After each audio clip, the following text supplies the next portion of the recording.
Hello and welcome. I'm David Beard, contributing editor for Daily Kos Elections. And I'm David Neer, political director of Daily Kos. The Downballot is a weekly podcast dedicated to the many elections that take place below the presidency, from Senate to City Council. You can email us at thedownballot@dailykos.com or find us on Twitter at DK Elections. And please subscribe to the Downballot wherever you listen to podcasts and leave us a 5-star rating and review if you don't mind.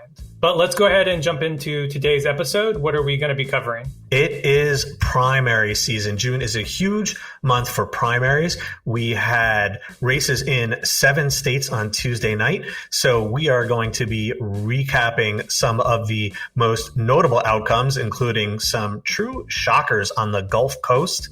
And then we will be joined by Daily Kos Elections editor Jeff Singer to give us a preview on all of the many, many interesting races, including a whole bunch of crazy Republican primaries that we have on the docket for the rest of the month.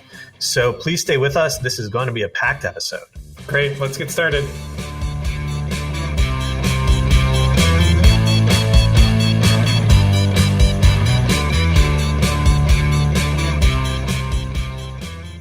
We had a ton of primaries in 7 different states on Tuesday night, including a few shocking results out of a state that often doesn't get a ton of attention on the national scene, and that was Mississippi. Beard, what the heck happened? Well, Mississippi, as you said, is not a state that you think about a lot in general elections, so most of its action is in primaries, but there wasn't really an expectation that there was going to be a ton of news out of Mississippi from Tuesday night. But in 2 different congressional primaries, a Republican incumbent was pushed into a runoff election that's going to take place 3 weeks later by challengers. And so we'll start in Mississippi's 3rd district, where incumbent Representative Michael Guest was expected to just sort of breeze through his primary, but was forced into a runoff, didn't even take first place. He's sitting at 47% of the vote to his opponent's 47.5% of the vote. And his opponent is Navy veteran Michael Cassidy. Now, Cassidy has attacked Guest for voting for a January 6th commission, which, of course, and in this deep red Republican district is just a terrible thing to have done, according to the electorate. And Guest really has admitted that he sort of ran a bit of a complacent campaign. He didn't think that this was going to be a serious campaign, that he had to really go after Cassidy. And so we'll see if that changes in the intervening 3 weeks, if Guest is able to ramp up a really aggressive campaign, go after Cassidy, and turn this around. Obviously, it was very close. There was a 3rd candidate that took a small portion of the vote, which is why we're going to a runoff. So, there's every chance that Guest can turn this around, but you also wouldn't be surprised to see Cassidy keep his lead into the runoff and take Guest down. One possible wrinkle that might wind up being to Guest's advantage is that in runoffs in Mississippi in the past, we have seen the more establishment types or the more pragmatic types of Republicans who get pushed into these runoffs try to woo voters, in particular black voters, because they make up almost all of the Democrats in Mississippi who don't otherwise have an election to worry about. And we saw this in particular with former Senator Thad Cochran in 2014. In fact, Cochran very narrowly trailed his challenger in 2014, Chris McDaniel, and then came back from the dead to win the runoff 3 weeks later. So we'll see if the incumbent here winds up trying a similar tactic. Yeah, I really think that race is going to be an absolute toss-up until that runoff happens. That may not be the case in the other district, in Mississippi's 4th district, where incumbent Stephen Palazzo only took 32% in his primary against 2 challengers, which is why he gets to go to a runoff and didn't just lose outright if there had just been a single challenger, which very well may have happened. He's facing Jackson County Sheriff Mike Ezel, who got 25% of the vote, and who's also been endorsed already by the 3rd place candidate, Clay Wagner, who ended up with 22% of the vote, narrowly behind Ezell. Palazzo has been known as sort of an absent congressman ever since he was elected. And sort of the most iconic issue of this was when he abruptly canceled a campaign forum, and his staff told folks that it was for meetings dealing with national security. So, he's a congressman. These things happen. You have an important national security meeting. You have to go to it. The only issue was, a few hours later, Palazzo posted a picture on Facebook of himself and his son at a restaurant in Mississippi, which doesn't really seem like the kind of important national security meeting you would normally cancel meetings with constituents for, but, to each their own. Now, Ezell's gone after Palazzo's absenteeism aggressively. He held an entire I'll show up tour of the district. And so what we've really seen here is a more classic challenge to an incumbent in a primary, not about MAGA, not about some sort of specific ideological issue, but about the basics of being a congressman, showing up, doing the job. And Palazzo has not been doing that. And he's facing the consequences from people who just want a congressman to have constituent services, be available, do the basics that they elected him to do. In a way, this is a bit similar to Madison Cawthorn's loss. Yeah, we all enjoyed the headlines about coke and orgies among the GOP leadership, allegedly. But really, the hardest hitting attacks seem to be that he just didn't care about his constituents. And that can be almost deadlier than these MAGA type attacks, as evidenced by the fact that Palazzo didn't even get a third of the vote. Though it's also worth noting he has been the subject of long running ethics investigation. It's the sort of ethics investigation that you see most frequently, which is using campaign funds for personal purposes. And the kind of guy who blows off constituents to go have dinner with his kid and then stupidly posts a picture on Facebook seems like the kind of guy who probably is also misusing campaign funds. Anyway, after getting 32% in the first round, it seems like it would be shocking for him to somehow survive in the runoff. So Stephen Palazzo may just be dead man walking here. And I really think you're right comparing him to Cawthorn, because even in the Republican electorate, as much as they sort of praise this sort of extremism, this sort of MAGA extremism that is increasingly sort of terrifying, honestly, there is still a desire for just the basic competencies of being a congressman that in some ways they care more about. So Palazzo has clearly failed at that and will probably soon be a former congressman. So we're going to head across the country for what is a surprising result in Montana's first congressional district. Let me preface this by saying this is the first time in decades that Montana has had two congressional districts. So this is their brand new map, and the first district is an open seat in the western part of the state. It's the far less Trumpy of the two districts. It would have only gone for Donald Trump by about a 52-45 margin. And Trump backed one of his former cabinet secretaries, Ryan Zinke, who also represented the entire state in the House before he joined Trump's cabinet in 2017. Zinke seemed like he had every reason to just walk over this race. He, like I said, already represented the entire state, so shouldn't be too much of a stretch to win a primary for half of it. Trump's backing, he was prominent cabinet secretary, albeit for many of the wrong reasons. But right now, he is only leading former state sen Al Oshesky by a 41-40 margin, maybe around 1,000 votes. Now, most of the votes have been counted, but I don't think anyone really expected the race to be this close. Now, Zinke gained a lot of notoriety in Trump's cabinet for many, many ethics investigations. In fact, it's not even clear just how many he was the target of. There's a Washington Post article that says it was 15. The ethics watchdog Crew says it was 18. But I'm going to guess that what probably really did him in is the constant reporting that he didn't actually seem to be spending that much time in Montana.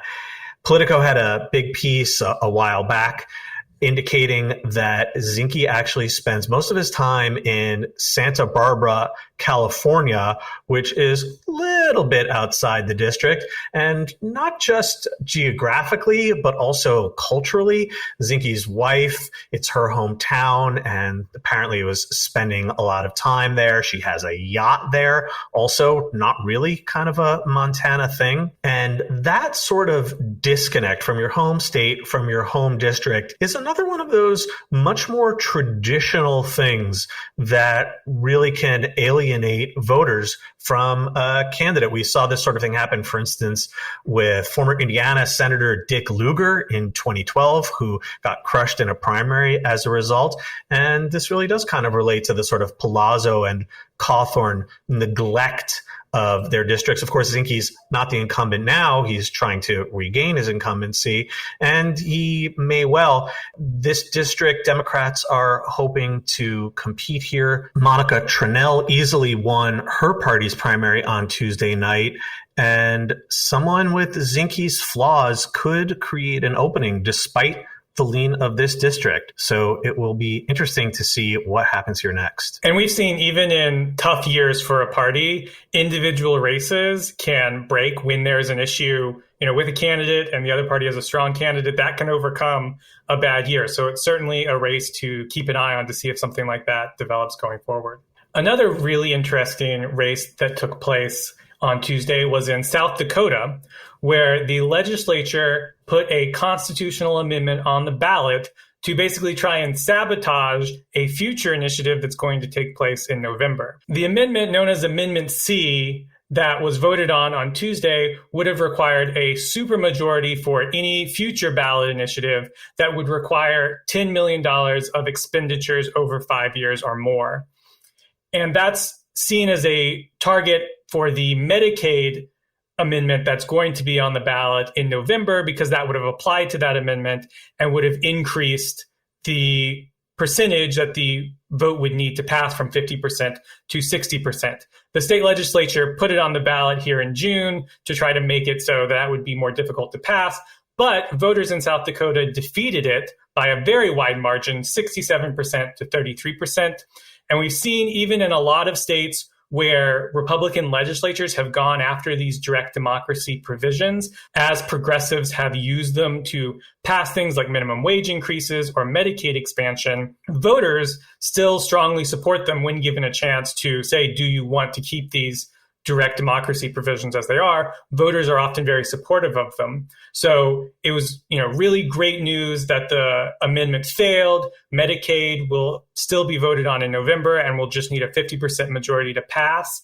One notable group that supported the amendment was the Koch brothers, Americans for Prosperity. They framed it as an anti-tax measure to make it more difficult to pass expenditures, but they've been fighting against Medicaid expansion in a number of states. So almost certainly this was being pushed due to the Medicaid expansion coming up. So that's definitely something we'll keep an eye on in November as that vote takes place. And lastly, we have to mention the biggest state of them all, California, which held its unusual top two primaries on Tuesday night. And we're going to hold off on discussing these races because there are many, many votes left to be counted, and therefore many races that haven't been called. California recently transitioned to becoming an all vote by mail state. And as long as ballots are postmarked by primary day, they are still valid if they are received by election officials up to a week later. So it's going to be a bit of time before we know the final results in California. But there is an almost even bigger caveat that we want to caution every election observer about. And that is because of the partisan breakdown in preferences for voting methods and timing, we are now seeing batches of votes come in that differ dramatically from the batch counted before and the batch counted after. And what's happened here is that Republican voters, thanks to Donald Trump's war on mail voting, simply don't want to vote early. They don't want to vote by mail. They don't want to put their ballots in the mail, even in an all-mail voting state like California. What you can do, you can take your ballot and turn it in to voting officials either before Election Day or on Election Day. And the later you turn in your ballot, the later, obviously, it's going to be counted. So what you have are Democratic-leaning voters voting on the earlier side. These ballots get counted first. Then you have the Trump-leaning voters who turn in their votes on Election Day. Those ballots get counted afterwards. We saw this play out on Tuesday night in almost every race on the docket. An hour after the polls closed, the results in most races were much more favorable for Democrats overall than they were the next day, 12 hours after that. And this is something to be mindful of because, for instance, early on in the night, we saw Congresswoman Katie Porter winning 58% of the vote in her primary. 12 hours later, she was down to 51% of the vote. And California uses top two primaries. All candidates from all parties run together on a single ballot, and the top two vote getters, regardless of party, advance to the November general election. And the top two primary, therefore, can be something of a possible preview of how the vote is going to look in November. Typically, Democrats do better in November than in the primaries, where they turn out at lower rates. But if you're looking at the numbers and you think, oh, Katie Porter's at 58%, if she does that well in November, she'll be fine. Well, you have to wait till all the votes are counted, because if she's at 51%, then that augurs a much, much closer race. So we will be keeping a very close watch on these ballots. And one further thing to note, historically speaking, it's been common for the latest counted ballots to actually lean more liberal. For whatever reason, more liberal voters tend to wait until the last minute to put their ballots in the mail. So it's possible that the remaining votes could actually swing things a bit back towards Democrats in the end. But as more and more votes are counted, it becomes harder and harder for any further batch of ballots to affect the total results. So please keep this in mind as you watch the California results. Wait until the bitter end. I know it's frustrating. I know no one wants to wait, but please wait until we have all the votes tallied before we make any prognostications about what this means for November. And as you said, the California primary results are one of the really interesting augurs. Obviously, it's not a perfect translation from the June ballot to the November ballot, but it's a really interesting look when you can total up the Democratic vote and the Republican vote in various districts, see how things turned out, see how things might change in November. But as you said, we want to see all of the votes before you start pulling from that to see what that might augur for November. That wraps up our weekly hits, but please stay with us. After the break, we are going to be joined by Daily Kos Elections editor Jeff Singer to preview the many primaries and runoffs coming up in the rest of the month of June. Stay with us.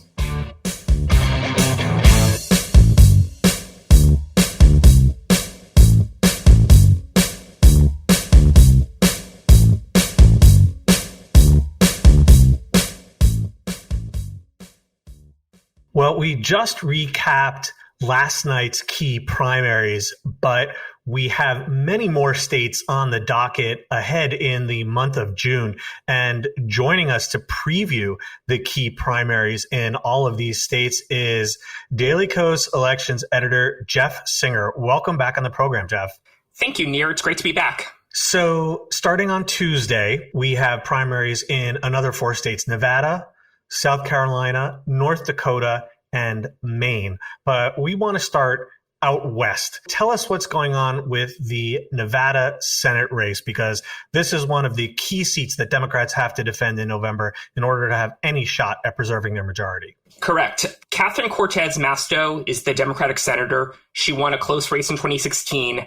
This is going to be another very expensive, probably very close contest. From the beginning, the frontrunner has looked like Adam Laxalt. He's the former attorney general. He ran for governor in 2018, lost a close race to Democrat Steve Sisolak. Laxalt has Donald Trump's endorsement. He has the endorsement of the Club for Growth, which spends plenty of money for its candidates. He's long looked like the front runner. But there's a bit of a snag. Army veteran Sam Brown has raised a surprisingly large amount of money, and he's focusing on portraying himself as an outsider while Laxalt is the insider. And Brown has actually tried to out-big lie Laxalt. Laxalt in 2020 sued to try to overturn Biden's victory in Nevada. Brown's going after Laxalt not for doing that, but for not doing it successfully. Brown's faulted him for just not doing a very good job stealing the election. So that's the type of primary we have here. Every poll we've seen still shows Laxalt ahead. It would be a surprise if he lost, but as we just saw in Mississippi, surprises happen. That's really something that there is absolutely no satisfying the MAGA base, that even suing to overturn a valid election is simply not enough these days. And it really makes you wonder, will they only truly accept an actual stolen election? Is that the only thing that will satisfy them? And the answer is probably yes. But Singer, you also mentioned Steve Sisolak, who was the candidate for governor that Laxalt lost to in 2018, and he is up for re-election as well. Correct. And there's a big Republican primary to take him on. The front runner looks like Clark County Sheriff Joe Lombardo, who has Trump's endorsements. Lombardo's the top lawman in the county that contains Las Vegas, its suburbs, and really about 70% of the state of Nevada's population. Lombardo has some notable opposition. One familiar name is former Senator Dean Heller, who lost a close 2018 re-election campaign to now Democratic Senator Jackie Rosen, who's up in 2024. Heller's tried to revive his career by winning the governorship, but the polls and the fundraising show he's far behind. Another familiar name is North Las Vegas Mayor John Lee, who's a former conservative Democratic state senator who switched parties just before running for governor. He's also tried to out-MAGA the Trump-backed Lombardo, but we haven't seen many polls, but they've all shown Lombardo's ahead. So this is another one where we have a clear but maybe not secure favorite. And now there is one House race in Nevada that we have to talk about because it involves one of our all-time favorite candidates. And I want to be very clear when I use the word favorite. I mean favorite losers to make fun of. So please catch us up on what's going on in Nevada's 2nd District. So Nevada's 2nd District includes Reno, Sparks, Carson City, most of northern Nevada. There are 4 districts in Nevada. 3 of them are based around the Las Vegas area. This is the 4th. This is a heavily Republican area. Republican Congressman Mark Amodei has been safe for a long time, but he faces a notable primary challenge from Douglas County Commissioner Danny Tarkanian. Now, Tarkanian, he's a character. He has run unsuccessfully statewide or in the Vegas area 6 times, starting from 2004 until 2018. He's come close sometimes, he's lost badly sometimes, but he's kept on trucking. After his 2018 loss in a different congressional district, he decided to take his fortunes up to rural Douglas County, and he won a tight county commission race there. He seems to have decided, hey, people in northern Nevada like me. I'm going to go for the big prize. So he's challenging Mark Amodei for renomination. Now, we could spend a whole podcast talking about Tarkanian, but the big thing to note is that for a long time, he was sort of a joke in Nevada politics because of how many times he ran and how he never won. But that sort of changed in 2020 when he did finally win. But Amodei and his allies are still going after how terrible a candidate he's long been, about how his track record is terrible, how he's an interloper. Tarkanian, though, is arguing Amodei is too liberal. He's portrayed him as an establishment figure. He went after him for blaming Trump for the January 6th attack, although Amodei didn't vote for impeachment or go beyond that. There's been no reliable polling here. Tarkanian's an outsider, but he has a lot of money. Amodei's getting some real backup from the House leadership. This one could be interesting. And if it's not, and Tarkanian loses, well, that's another one for the book. And if that name Tarkanian is familiar to you listeners, that's because Danny Tarkanian is the son of the late legendary UNLV coach Jerry Tarkanian, who had great success as coach of the running Rebs, a lot more than his son, who sometimes derisively in the press has been referred to as little Tark. Amodei even did an ad where Amodei is wearing a University of Nevada Reno shirt, which is the rival of UNLV. That's some great trolling. So let's take it over to the East Coast and South Carolina, where there are a couple of very competitive Republican primaries at the House level, where two incumbents are being challenged by Trump-backed challengers. So what's going on in South Carolina's 1st District? So this is a coastal seat that includes part of the Charleston area. Republican Nancy Mace won in a close 2020 general election against Democrat Joe Cunningham, who's running for governor right now. Mace was a Trump loyalist. She was part of his campaign in 2016 when the GOP establishment was still against him, but she made the mistake of criticizing him over the January 6th attacks. She got quiet after that, but that was enough. And Trump is endorsing a interesting candidate, former state representative Katie Arrington. She tried successfully to primary a different congressman here, the one and only former governor Mark Sanford, who, if we talked about him, we'd have to devote an entire other podcast to, but she beat him in 2018 in the primary. Joe Cunningham comes along, beats Katie Arrington. Mace beats Cunningham 2 years later. Mace is now arguing if you give the nomination to Arrington again, she'll lose this. That may not really be true because the Republicans gerrymandered the seat to make it so that anyone, including Arrington, couldn't lose it, but it might still be competitive enough at 54-45 Trump that maybe the Democratic nominee, Annie Andrews, she's a well-funded physician, could win. And Mace is counting on that argument. She's arguing, nominate Arrington, we're taking a huge risk. Arrington is going all in with Trump, on the other hand. We've seen one poll from a pro-Mace organization.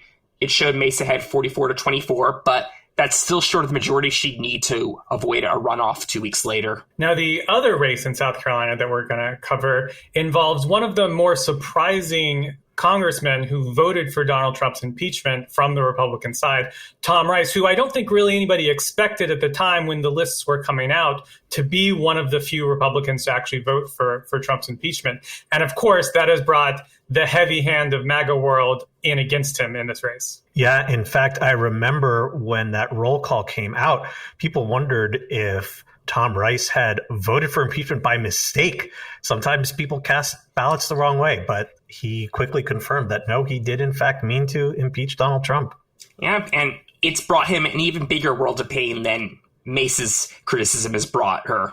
This is an even more conservative district, so the electability argument really doesn't work. Rice's main opponent is Trump's guy, State Representative Russell Fry. There's a few other candidates running. Some of them have money. It's unlikely any of them are going to pull ahead of Fry, but it's possible they could keep Rice and Fry from taking the majority they'd need to avoid a runoff on June 28th. Rice is arguing Fry is not the conservative he appears to be. Fry, though, ran this very weird attention-grabbing ad a little while ago where he had this room full of villains, including the Joker, a pirate, Dolores Umbridge from Harry Potter, saying, well, Tom Rice, what are you doing here with our assembly of villains? And the actor playing Rice said, well, I voted to impeach Trump, and they're all horrified, even Maleficent in that ad. So that's the kind of campaign he's running.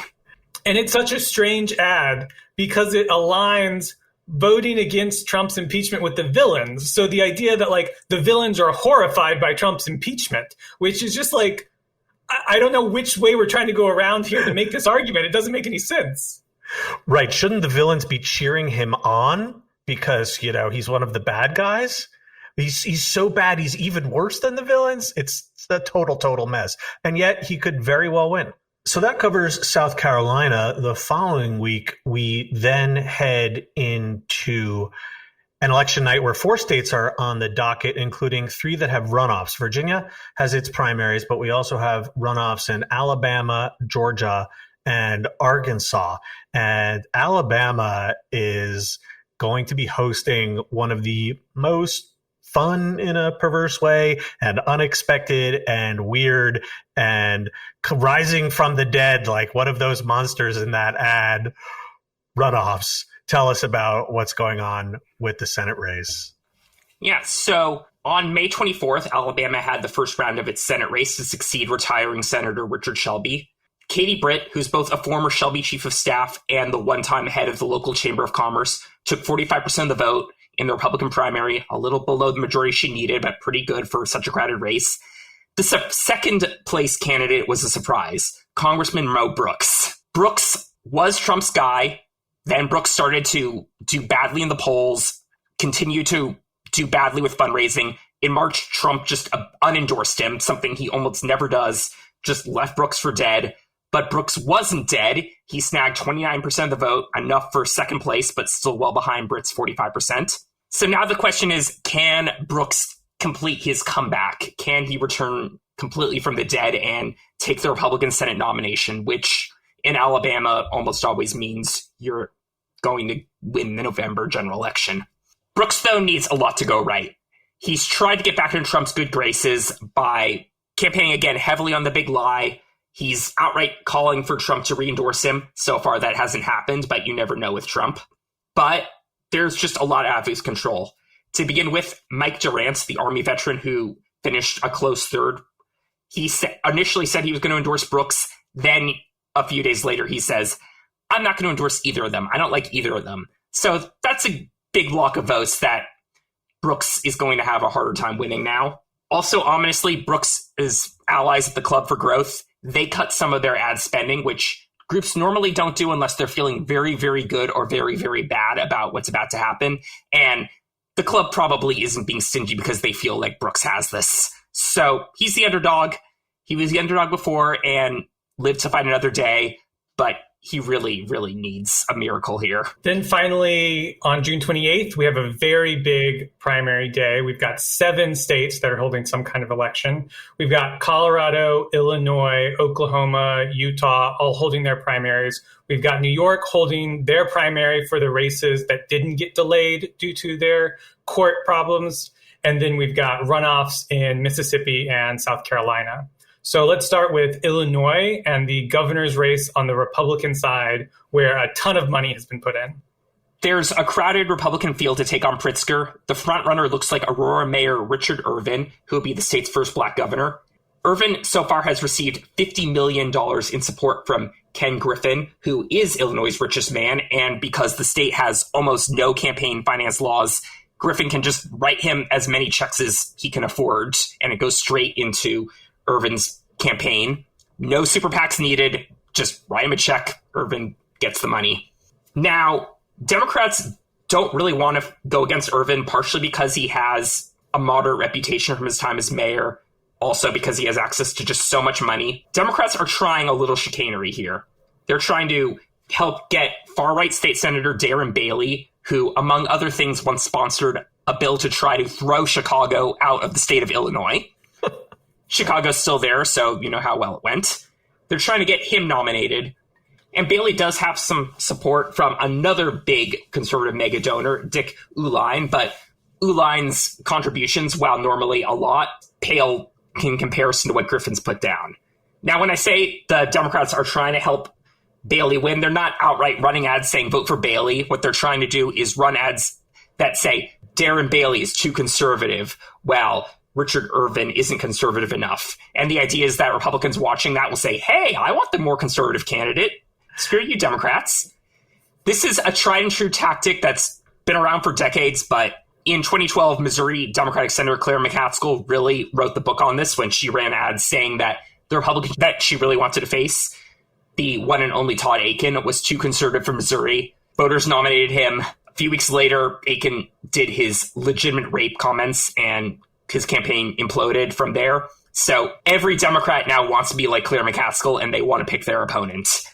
It's a tough tactic. It's hard to pull off, but Democrats are really going for it this time. You know, one of these days, I really want to, well, maybe not me, but maybe I want to read an article interviewing Republican voters who watch these ads from Democratic organizations that pretend to, quote unquote, attack their candidate as too conservative or too anti-abortion or whatever. And then they decide, oh, yeah, that's the guy for me. I really want to know how they feel about being played like that, whether they even realize what's going on. But Singer, we've seen some polls in the Illinois governor's primary that suggest that it's possible Democrats' plan to boost Bailey is actually going to work. Yeah, we have. They've shown Irvin ahead, but not by that much. But at the same time, Irvin has so much money, and unlike a lot of candidates, he has the money to inform voters, hey, Democrats really don't want me to be your nominee. Doesn't that say something? And of course, whoever wins this, there's probably going to be a ton more money spent on the general election with Pritzker's funds and, in either direction here. So look out for a lot of TV ads if you live in Illinois. Now, we've covered a ton of Republican primaries, but we do want to get to a Democratic primary. This one between two incumbents who got thrown together thanks to redistricting. What's going on in Illinois' 6th district? This pits two Democratic House members against each other. Maureen Newman, who represents about 41% of the population here in what's currently the 3rd Congressional District, and Sean Casten, who represents just 23%. You'd think on paper Newman would be the favorite because of that, but she has some problems. She's facing an ethics charge that she sought to keep a potential primary opponent out of the race in 2020 by offering him a job as her top aide if she won. That's really dogged her, but she's not giving up. She ran an ad a few weeks ago where she told the audience, I had an abortion at 19, I wasn't ready to have a family. And then she said, Sean Casten has supported anti-abortion Republicans like George Bush. Casten did vote for George H.W. Bush in 1992 when he was 20, but that was a long time ago. Casten hasn't really gone negative against Newman, but some of Casten's allies have. They've highlighted the ethics investigation to argue she shouldn't be their congresswoman. And so we have another member versus member primary in a totally different kind of district and a totally different part of the state that threw two Republicans together. And I'm talking, of course, about the 15th district, which seems to be another classic intra-GOP battle. Yep. This is sort of a battle between what used to be the Republican establishment and the now establishment, the Trump wing of the party. In one corner, we have Rodney Davis.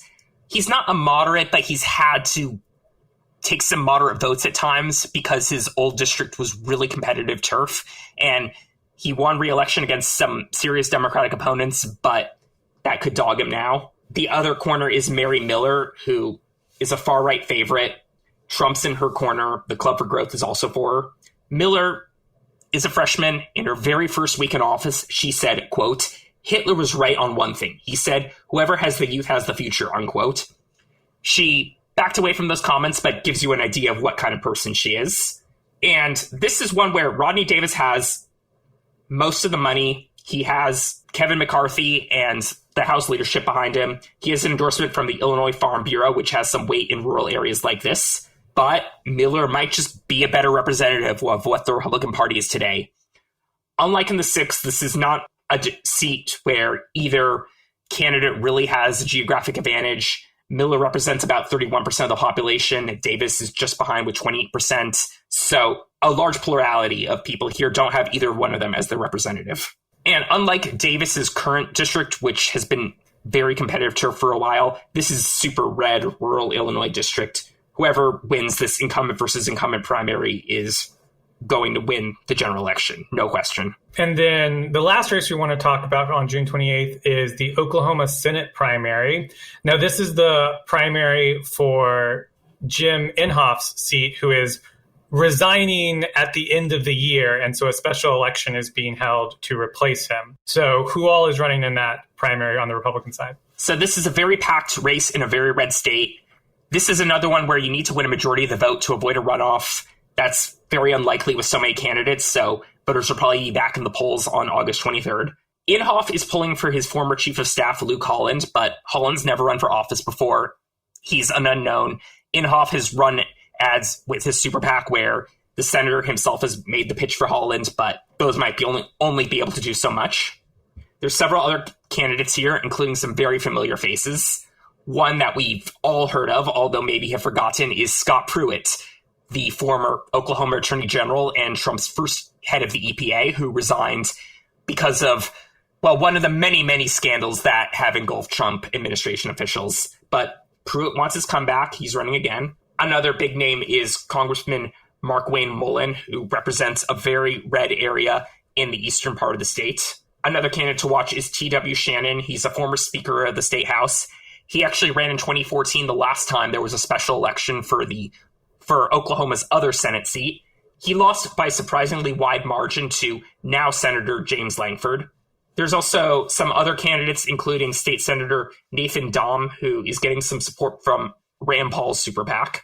But this is one where, barring a huge surprise, two candidates are going to face off on August 23rd. And this was a strange election. Beard, you alluded to this a moment ago, where Inhofe made what is termed a quote-unquote irrevocable pledge to resign at the end of the year, but there's no enforcement mechanism. He could conceivably change his mind. That's not going to happen, but it could happen. It's a completely ridiculous situation. In fact, an attorney filed a lawsuit still underway challenging this whole system of sort of having preemptive special elections. But given that the race is already underway, it would be a real shock to see it derailed, but you never know. Well, that was just a small sampling of the many, many races on the docket this month. You should definitely subscribe to our newsletter as well, dailykos.com/morning digest, for coverage of all of these races and many more. Every Tuesday night, we also live blog all of the primaries. Jeff Singer, thank you so much for joining us and enlightening us about all of these fascinating races. Thank you. And as they used to say in Illinois, vote early, vote often. That's all from us this week. Thanks to Jeff Singer for joining us. The Downballot comes out every Thursday, everywhere you listen to podcasts. And you can reach us by email at thedownballot@dailykos.com.